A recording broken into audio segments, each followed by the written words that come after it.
Hello friends and welcome to this lesson. We have been speaking about paralanguage,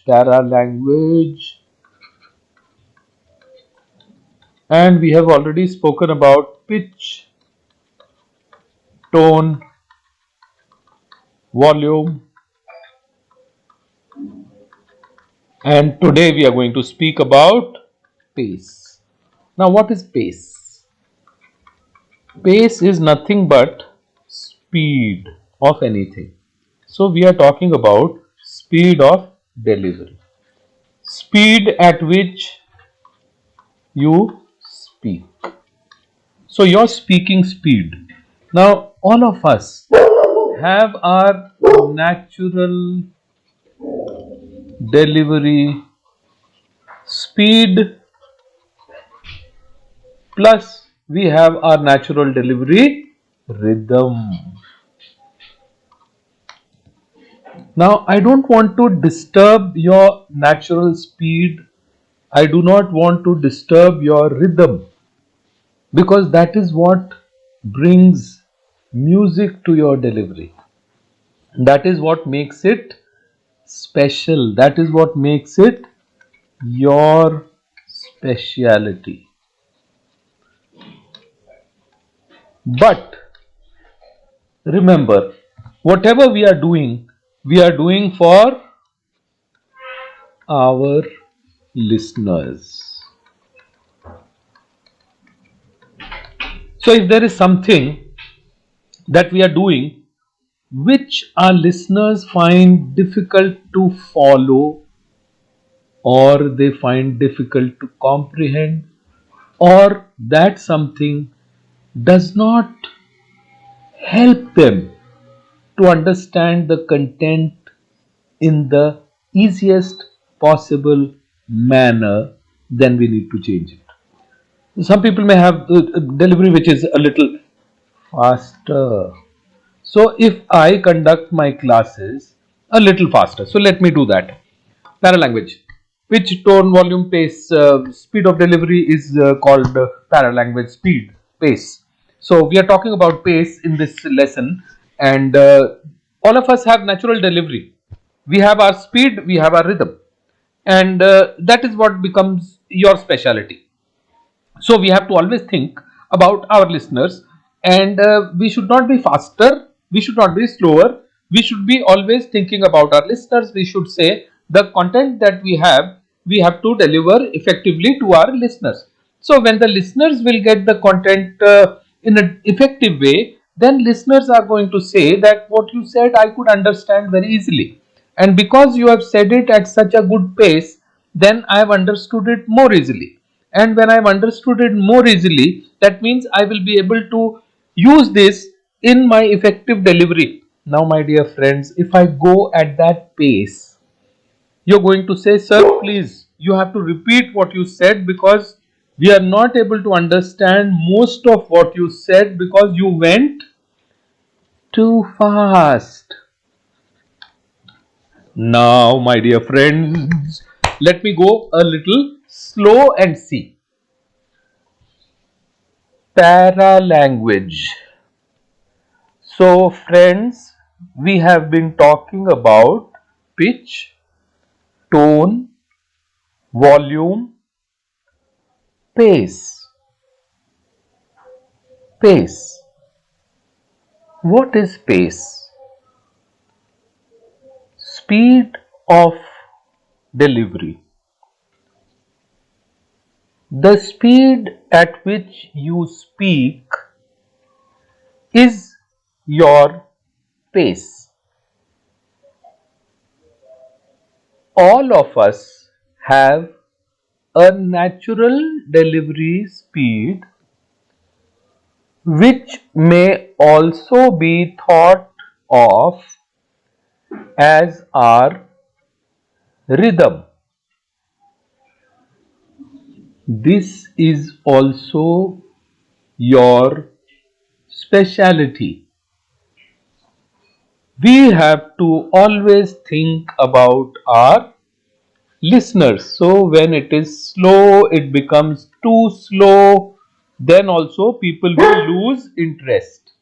Because our speed of thought, friends, our speed of thinking is much greater than our speed of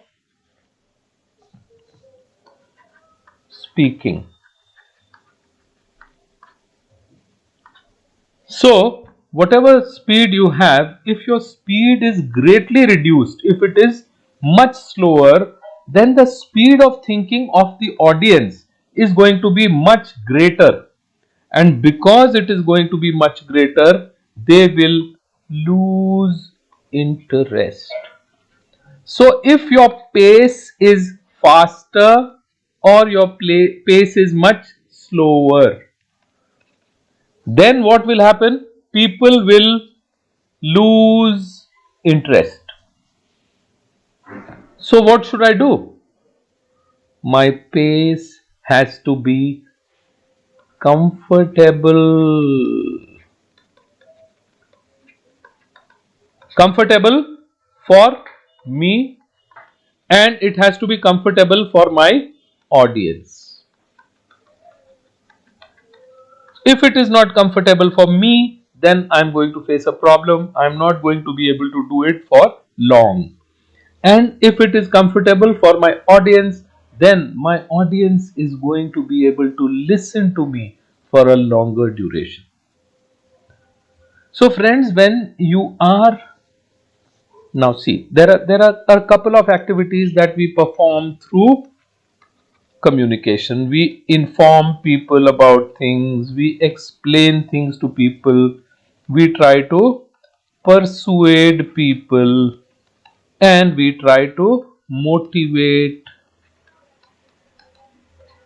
And you may be getting angry on someone, you may be getting happy about something, that all that is fine.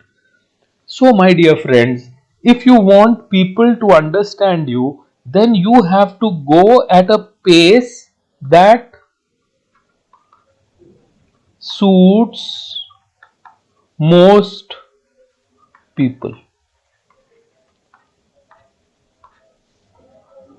Now, what happens? Supposing when I was going at a slower pace, para language, pitch, tone, volume, pace. Now, this slow pace is actually the pace that I would use for dictation.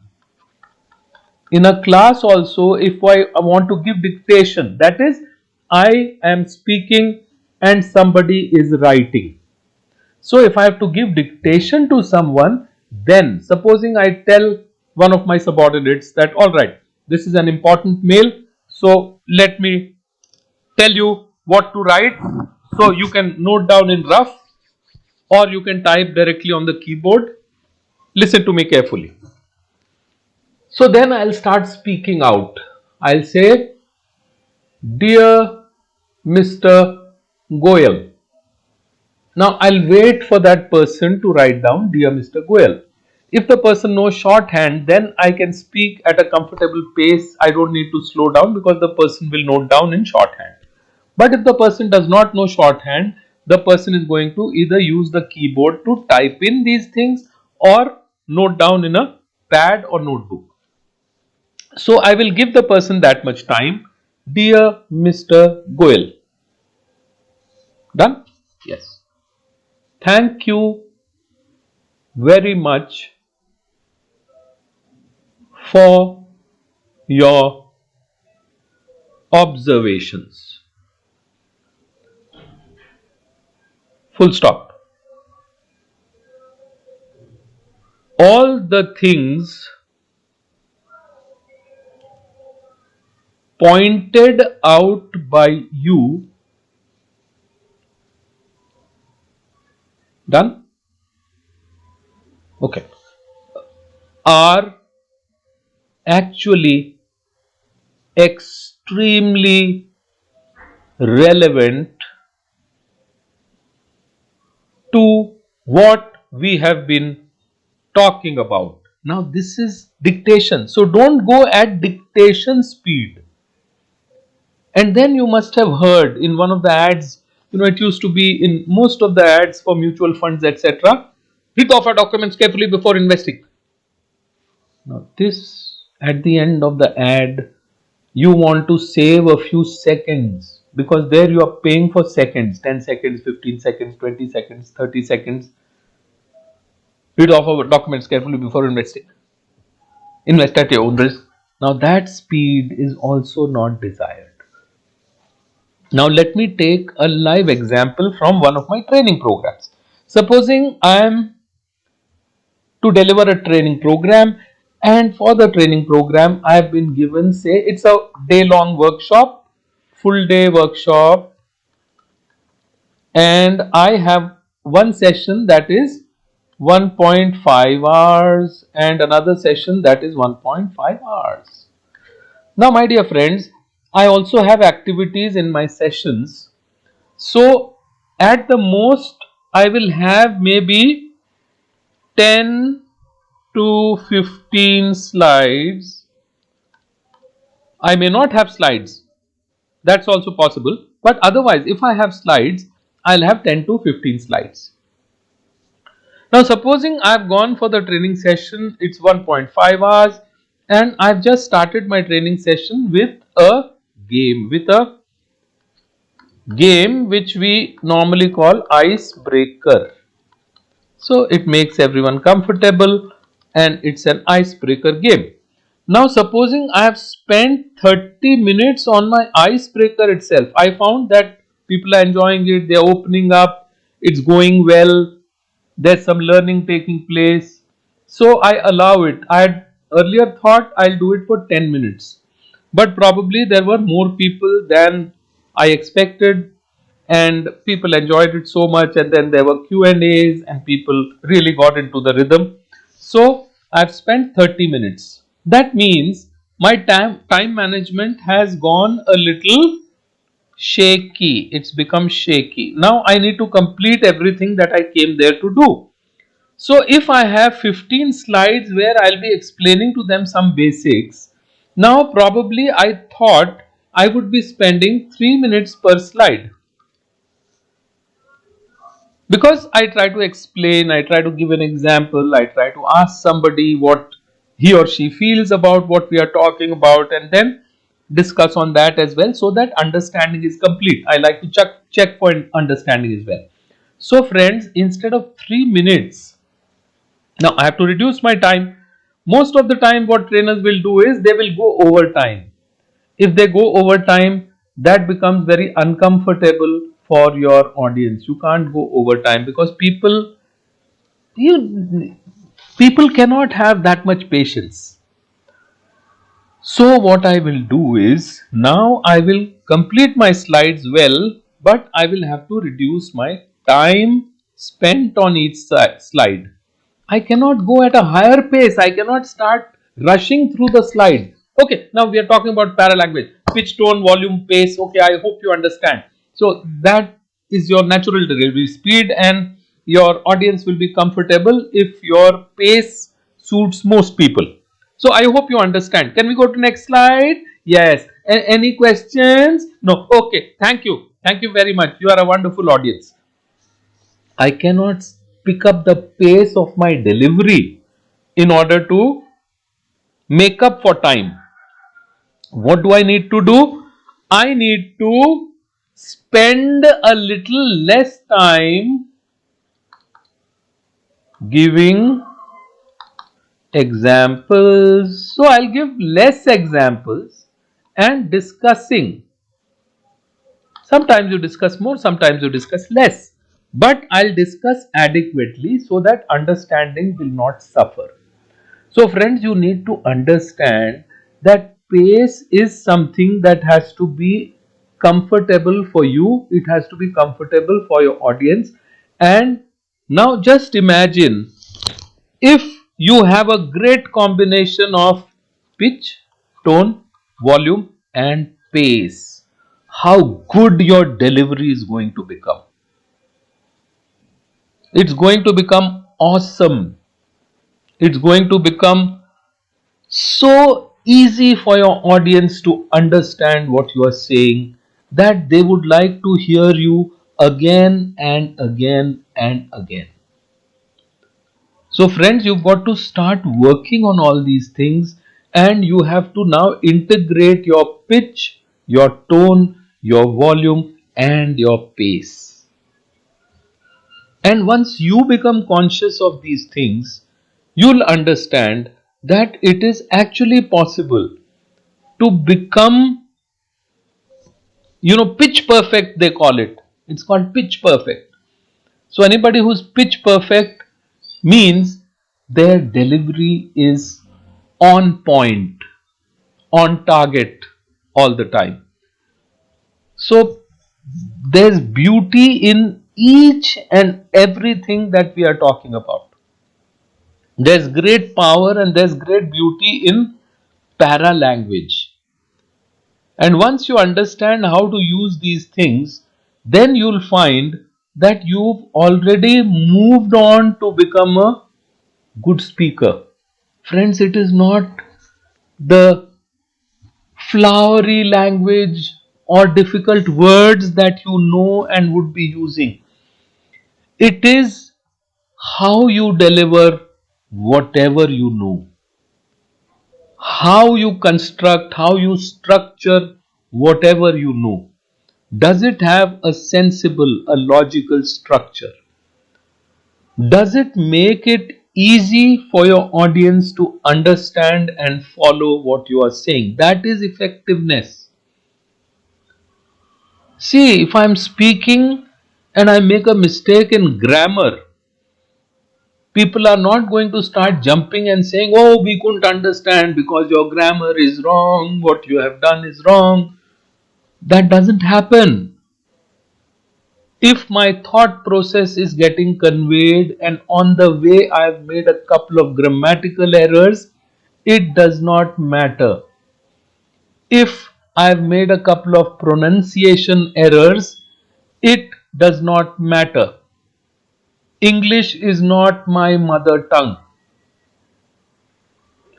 If I make mistakes in my mother tongue, then I need to think about my pronunciation. If I make mistakes in my mother tongue, I need to think about my grammar. Why? Because that is my mother tongue. I grew up speaking that language. If I have still not learnt it well, if I have still not perfected my delivery and my thoughts and everything in that language, I am to be blamed. But for English, nobody can blame me. English is my second language. In many cases, it may be your third language, and you are not at fault. So get rid of all hesitation in your mind. Get rid of all tentativeness. Get rid of all kinds of doubts and self doubts. And go ahead, stand up and speak. When you meet people, start talking to them confidently. Yes, I'm Hari. How are you? I'm fine, thank you. Instead of starting to mumble, yes, no, just go ahead. Hello, I'm Hari. How do you do, Kumar? Kumar will say, "Oh, I'm fine. How about you?" "Oh, fantastic. I'm very good. Enjoying life." "So, what's up?" "Well, nothing. Same old things. Routine." "All right, very good. Let's meet up one of these days. Today I don't have much time." "Oh, yeah, sure. Let's meet up one of these days." "Why not?" A lot of times, when the person is saying something, your answer will include what the person said. Supposing someone says, "Let's meet up sometime," your answer will be, "Yes, let's meet up sometime." You don't even have to think. It's a no brainer. So, my dear friends, what I am saying is, again and again and again and again, please start speaking. You will not become a great speaker sitting at home or in your bedroom, and then suddenly one day you will go out and you will start talking fluently in English. You can only start talking fluently in English if you start talking in English from this moment, if you haven't already started. There's still a lot left in this course. If you start even today, I can promise you by the end of the course, you'll be rocking. So, today we spoke about pace, which is another very important component. I thank you for watching this lesson, and I'll see you in the next lesson. Thank you and all the best.